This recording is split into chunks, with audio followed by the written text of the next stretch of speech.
अस्सलामुअलैकुम भाईजान। 2019 और 10 तारीख चौथा महीना है, ठीक है। ये अम्मा जी पता नहीं कहाँ से आई है और ये बेचारी बहुत परेशान है। इसका घर भी हमें नहीं मिल रहा।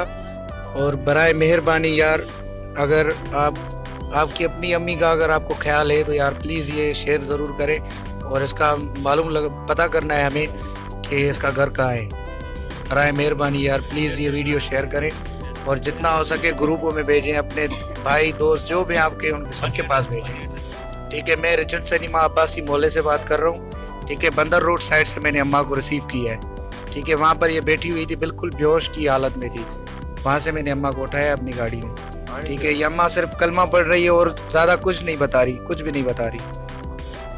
अगर जो भी भाई अगर मुझसे मालूमात, अगर कोई जिसकी भी अम्मा है ये, तो वो अगर मुझसे मिलना चाहता है तो मेरा नंबर है 031100191166, ठीक है भाईजान। अल्लाह हाफिज़।